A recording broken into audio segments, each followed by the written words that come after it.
উষা অনিৰুদ্ধৰ দেশত বামপৰ্বতীয়া যুৱ সংঘই ভোগালী বিহুটিক আদৰিবলৈ ৰংঘৰ সাজিছে। চাওকচোন এবাৰ বাপতিসাহোন মাঘ বিহুটিৰ গৌৰৱ উজ্জ্বলিত নিশাৰ বিমুগ্ধ পৰিৱেশ, য'ত আপুনি সংলাপ পাহৰি যাব। হয়, আঘোণ পোহৰ অন্তত পথাৰৰ লখিমীৰে ভঁৰাল ভৰাই ডেকা বৃদ্ধ যুৱকে মিলি নাচনি নচোৱাৰ উৰুকাৰ আগমুহূৰ্ত। জুইৰ লেনিহান উত্তাপত মাতৃভূমিৰ চোতালত এতিয়া ভোগালীৰ ৰংচঙীয়া উছাহ। বিনন্দীয়া দৃষ্টিনন্দন দৃষ্টি নিবন্ধত বামপৰ্বতীয়া যুৱকৰ ভোগালী উদযাপন। অসমৰ সাতাম পুৰুষীয়া সম্পদ মেজিঘৰ ভেলাঘৰৰ সন্মুখত জুইৰ তাপত শীতাক্ত মুহূৰ্তত অসমবাসীয়ে পাহৰিছে নিজক। আৰু মাত্ৰ কেইটামান ক্ষণ, কাইলৈ উৰুকা যদিও সাংস্কৃতিক নগৰীত আজিৰে পৰা ব্যাপক প্ৰস্তুতি হেঁপাহৰ বিহুটিক আদৰিবলৈ।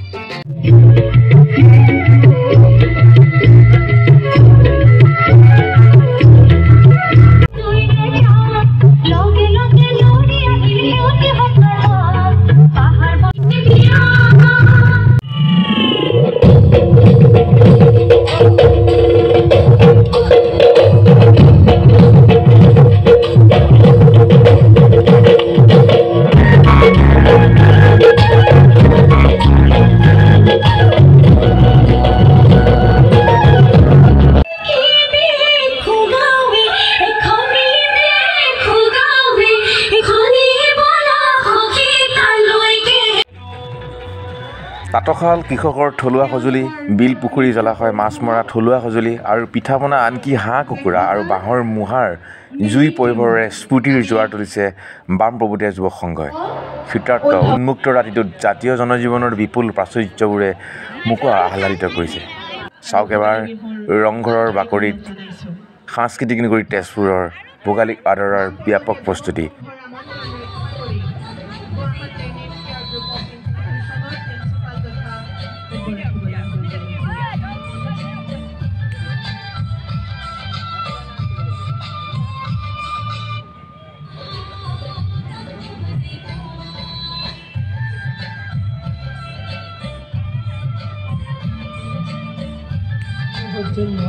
দ্বিতীয় বাৰ্ষিক ভোগালী উৎসৱত একত্ৰে সন্মিলিত যিখিনি ৰাইজৰ মাজত মত বিনিময় কৰিবলৈ আহিছোঁ, যিখিনি ৰাইজৰ বাবে এদিন ৰাইজৰ ৰক্ষাৰ্থে স্বয়ং মহাদেৱে এই ধৰালৈ আহিছে।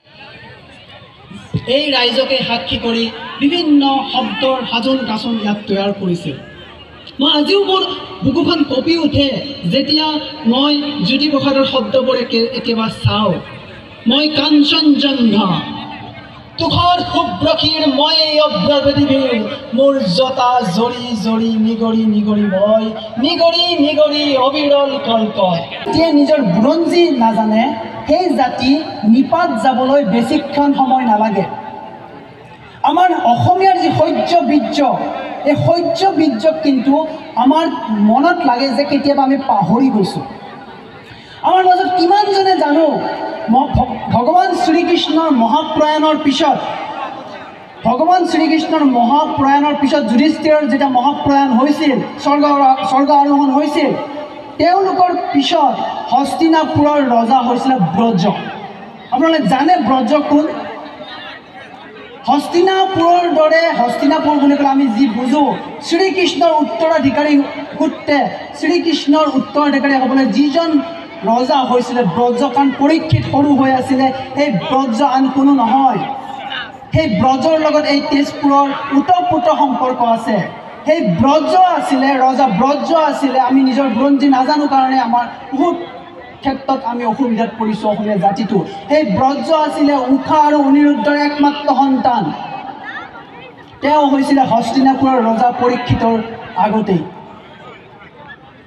আমি ঠিক সেই নকওঁ, আমি পাহৰি যাওঁ। আমি সকলোৱে জানো ভগৱান শ্ৰীকৃষ্ণৰ আন এটা নাম মুৰাৰী। মুৰাৰী নামটো হৈছিলে মুৰা নামৰ অসুৰজনক বধ কৰাৰ বাবে বলৰামে তেওঁক নামটো দিছিলে, পৰা নাছিলে।